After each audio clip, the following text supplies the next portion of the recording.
ایک عام فہم آدمی کی یہ سوچ ہے کہ جی منشور دیا جاتا ہے, پالیسی نہیں دی جاتی, یا اس پالیسی کو امپلیمنٹ کرنے کے طریقے نہیں بتائے جاتے. الیکشن سے پہلے ہی, الیکشن کے دنوں میں منشور دیا جاتا ہے کہ جی یہ کریں, جیسے پیپلز پارٹی کا روٹی کپڑا اور مکان, اسی طرح آپ کا بھی اسی قسم کا ملتا جلتا منشور ہے. لیکن دنیا میں مہذب جمہوریتوں میں یہ ہوتا ہے کہ جی جو بھی پارٹی الیکشن میں کنٹیسٹ کرنے آتی ہے وہ پالیسی دیتی ہے, اس کی امپلیمنٹیشن کے طریقہ کار بتاتی ہے, ٹائم فریم دیتی ہے. ہمارے یہاں یہ ایک فقدان ہے, وہ آج تک کسی بھی پارٹی میں ہمیں نظر نہیں آیا. اس کو کیسے ختم کیا جا سکتا ہے؟ شوکت بھائی, دو چیزیں. ایک تو جمہوری جو حکومتیں ہیں ان کو بہت کم چلنے کو موقع دیا گیا. دوسرا, جن جمہوری حکومتوں کو موقع مل گیا چلنے کی, انہوں نے کہا لوٹ سیل لگ گیا, لاٹری ہے, ملک کے جیب کو بھرو نہ بھرے, اپنے جیب کو بھر لو, اگلے بار کے الیکشن کا خرچہ نکال لو. مگر میں جن کو بھی موقع ملا, جن کو آپ بھی آگے اس میں نہیں, میں تو الحمدللہ آپ بھی تو جمہوری حکومت سے, آپ کی بھی تو حکومتیں رہی ہیں نا سر, دو ماشاء اللہ اس بار 60% تو آپ کی حکومت ہے پنجاب میں. میں. آپ ایک میگا پروجیکٹ بتا دیں جس میں کوئی مس اپروپریٹ ہوا, کوئی ایک اسکینڈل بتا دیں جس میں ڈینگی اسپرے میں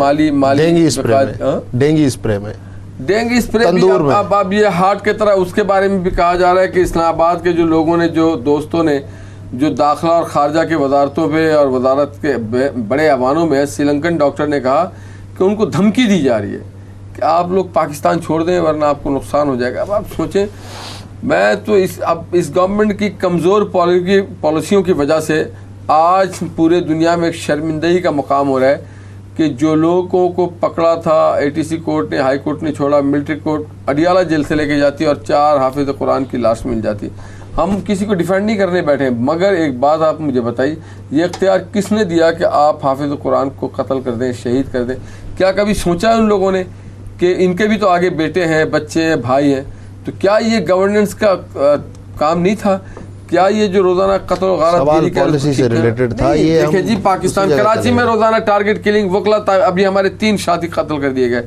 تو کون ذمہ دار ہے؟ اگر گورننس ٹھیک ہو, شہاب الدین غوری کے وقت میں ایک ہی گھاٹ پہ بکری اور شیر پانی پیا کرتے تھے. اگر اوپر والے کا طور طریقہ ہو ٹھیک, اس کے بچوں کا طور طریقہ ٹھیک ہو, تو میں نہیں سمجھتا ہوں کہ نیچے, میں کہتا ہوں 1 سال ایمانداری سے اگر یہ وزارت کریں گے, اب اگلا 5 سال کون دے گا ان کو؟ اس 5 دیکھیں, دودھ کا جلا چھاچ بھی پھونک کے پیتا ہے. اگر عوام پھر بھی ان کو دے دیتی ہے تو بسم اللہ, ہمیں کوئی اعتراض نہیں. مگر بادی نظر میں یہ نظر آتا ہے کہ انہوں نے پاکستان کے ساتھ, عوام کے ساتھ اور گورننس کے ساتھ کوئی ادارہ نہیں چھوڑا بھائی. ایک ادارہ نہیں چھوڑا انہوں نے جس کے ساتھ, ہاں ایک ادارہ چھوڑ دیا جس میں PhD کر لیا انہوں نے, ورلڈ ریکارڈ کر لیا کرپشن میں. ادھر سے ادھر سے کدھر سے بھی کرپشن کریں, ان پانی میں ڈوبتے ہوئے لوگوں کے پیسے کھا گئی موجودہ نظام کا جو سسٹم ہے.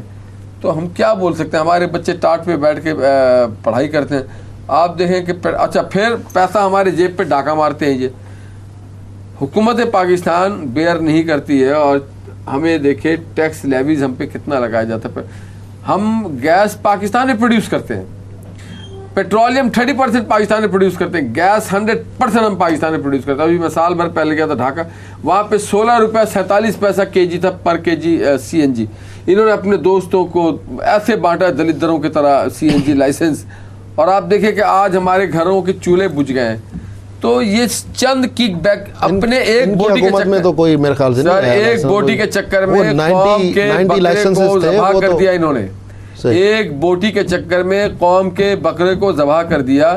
میں کہتا ہوں کیمپ لگانا چاہیے تھا ہمارے وزیر اعظم کو اور پورے کیبنٹ کے لوگوں کو, مگر وہ اس لوٹی ہوئی دولت کو حفاظت کرنے کے لیے بیٹھے ہوئے ہیں.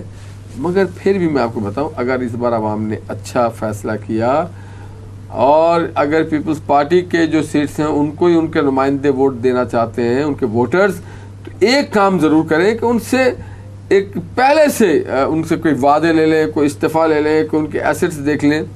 یہ بڑا ضروری ہے. میں سمجھتا ہوں کہ اگر رہنمائی اور رہبری اس ملک کو اچھی مل گئی تو 5 سال کے اندر سارے قرضے اتر جائیں گے, ہمارے یہاں کوئی ڈکار نہیں ہوگا, بھوک سے لوگ نہیں مریں گے, بے روزگاری کے لیے ہم خاتمہ کر دیں گے. اور ہماری پارٹی کا منشور اس میں ہے کہ ہم یہ سب کچھ کریں گے. جن کو ہم روزگار نہیں دے سکیں گے ان لوگوں کے لیے ہم انکم سپورٹ پروگرام کریں گے, بلا سودی قرضہ دیں گے ہم نوجوانوں کو. وہ کر رہے ہیں جی سر, وہ کر رہے ہیں.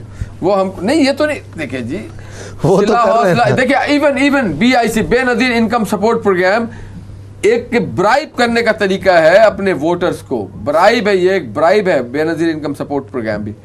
میں یہ سمجھتا ہوں کہ یہ 70 ارب جو سالانہ آپ نے ایسی تلیلے اپنے کارکنوں میں کرپشن کروا دیا, اس سے اسٹیل مل لگ سکتی تھی, کئی یونیورسٹیز قائم کیے جا سکتے تھے, کئی ریسرچ سینٹر قائم کیا سکتے تھے, اور اس میں وہ جن کو آج آپ دے رہے ہیں وہ جا کے اس میں ملازمت کرتے ہیں, وہ قومی ایسٹ. ٹھیک تاج صاحب, یہ الزام کچھ اس طرح آ رہا ہے کہ بے نظیر انکم سپورٹ پروگرام, وسیلہ حق, جو جتنے پروگرامز آپ نے گنوائے جس میں ڈائریکٹ پیسہ سادہ حق اتھے رکھ, تو وہ خیر میں سوال کر لوں سر, ان کا کہنے کا مقصد ہے آپ اپنے ووٹرز کو خرید رہے ہیں, تو اس کو آپ کیسے ڈیفینڈ کریں؟ جہاں تک میں نے سنا ہے کہ وہ تو NIC پہ آ رہا ہے, اس پہ تو کوئی پتہ نہیں ہے کہ کون ووٹر ہے کون نہیں ہے. مطلب یہ کہ غریب آدمی ہمارا ووٹر ہے, ٹھیک, یہ ایک مانی ہوئی بات ہے.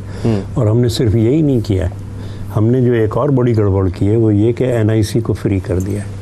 ٹھیک, اس کی وجہ سے وہ لوگ کہ جو ووٹر ہیں یا نہیں ہیں, جن کے NIC ہیں, مطلب پہلے جو کہ رائٹ ونگ کی حکومتوں میں جن کے ڈس انفرنچائز تھے, جو ووٹر نہیں تھے, اب وہ بھی ووٹ دے سکیں گے, اور ان کا جو ایک بنیادی حق ہے وہ ہو جائے گا. میں یہ سمجھتا ہوں کہ یہ جو کچھ بھی بے نظیر انکم سپورٹ پروگرام کیا جا رہا ہے, غربت کے لیے کچھ کرنا وہ حکومت کا کام ہے, اور یہ ایک بہت چھوٹی سی کوشش ہے کہ جو ہم نے کی ہے. ہم اس سے بھی زیادہ کرنا چاہتے ہیں. اب 2 طریقے ہوتے ہیں, ایک تو آپ گندم پہ سبسڈی دے دیں, اور گندم پہ بھی شاید اتنی سبسڈی دی جا رہی ہے, وہ امیر اور غریب ایک ہی طریقے سے بینیفٹ ہو رہے ہیں. ہم نے اپنے مینیفیسٹو میں ڈائریکٹ کیش ٹرانسفرز رکھے کہ ہم براہ راست جا کے, یا جیسے وطن کارڈ ہے ہمارا, یہ ہے تو وہ جاہل سے جاہل عورت جو پڑھنا لکھنا نہیں جانتی, وہ ATM میں ڈالتی ہے وہ کارڈ اور اپنے پیسے اس سے نکال لیتی ہے. تو یہ جو براہ راست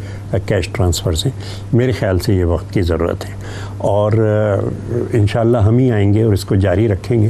لیکن اگر ہم نہیں بھی آئے تو بھی کسی بھی آئندہ گورنمنٹ کو ان کو روکنا پروگراموں کو, میں سمجھتا ہوں کافی دشوار ہوگا. ٹھیک سر, وہ تو یہ کہہ رہے ہیں کہ یہ پروگرامز تو ہم نے دے دیے اور NIC پہ دے رہے ہیں, کیونکہ میں نے اس لیے وہ بتا دیا کیونکہ مجھے پتہ ہے. کہا نا سادہ حق اتھے رکھ, جعلی NIC بھی انہوں نے بنوائے ہوئے ہیں, جعلی وطن کارڈ بھی بنائے ہوئے ہیں.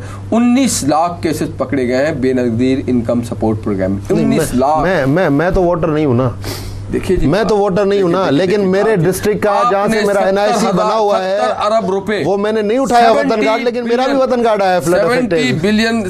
70 میں ان کو سپورٹ نہیں کر رہا ہوں, لیکن میں ایک جینوئن بات جو عوام کو پتہ چلنی چاہیے. اس سے زیادہ بہتر استعمال ہو سکتا تھا اس کا. غریبوں کے علاقے میں ان کے سڑک, اسکول, درسگاہیں بنائی جا سکتی تھی, ہسپتال بنائی جا سکتی تھی, کارخانے, ایگریکلچر کو نیا ڈیولپ کیا جا سکتا تھا, اس میں نئے ریسرچ کے سسٹم لگائے جا سکتے تھے. ایسا نہیں کیا. دیکھیے یہ اس میں کہ آپ کس کو سپورٹ دے رہے ہیں.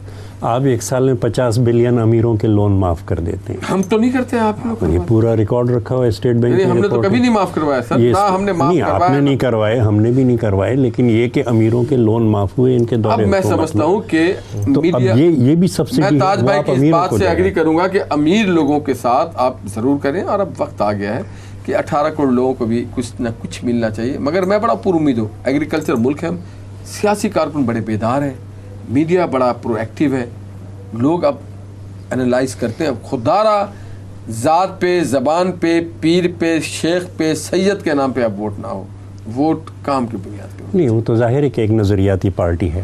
ٹھیک, یہ نہیں ہے کہ ہم نے مقامی جو بااثر افراد ہیں ان کو جمع کر لیا اور پارٹی بنا لی, جنہیں الیکٹیبلز کہا جاتا ہے, بلکہ ایک نظریاتی بنیاد ہے. اور میں اکیلا نظریاتی نہیں ہوں, لاکھوں میرے جیسے نیچے کی بالکل جو جڑ ہے وہاں تک چھوٹے چھوٹے گوٹ کے اندر وہ لوگ بیٹھے ہوئے ہیں, اور پارٹی اپنے نظریے اور اپنے تنظیم سے کھڑی ہوتی. مجھے جو دائیں بازو سے کہنا ہے وہ یہ کہ آپ اپنی تنظیم بنائیں, پہلے تو اپنا ایک نظریہ رکھیں, اور آپ اپنی تنظیم بنائیں. جہاں ووٹر ہے, دیہی علاقہ, کچی آبادی, وہاں پہ تنظیم ہی نظر نہیں آتی, وہاں کارکن ہی نظر نہیں. اشارہ ہو گیا. لاسٹ کمنٹ آپ سے لینا چاہوں گا سر, کیا آپ کو لگتا نہیں ہے کہ اس طرح تنقید کرنے سے بہتر ہے کہ ہمارے حکمران, ہماری اپوزیشن کو مل بیٹھ کر کوئی راہ نکالنی چاہیے, کوئی ایسے جو ہے وہ کیا کہتے ہیں تجاویز دینی چاہیے جس سے قوم کا بھلا ہو. آپ آ جائیں, وہ آ جائیں, یہ کرسی کی جنگ میں آپ لوگ کب تک چلتے ہیں؟ شوکت بھائی, میثاق جمہوریت ہو, یا 10 پوائنٹ ایجنڈا ہو, یا سیلاب کی بات ہو, یا زلزلہ کی بات ہو, یا کوئی بھی پاکستان کے غریب عوام کے لیے تعمیری بات ہوگی, کوئی بھی کرے گا, میری پارٹی اس کے ساتھ کھڑی ہوگی, اس کے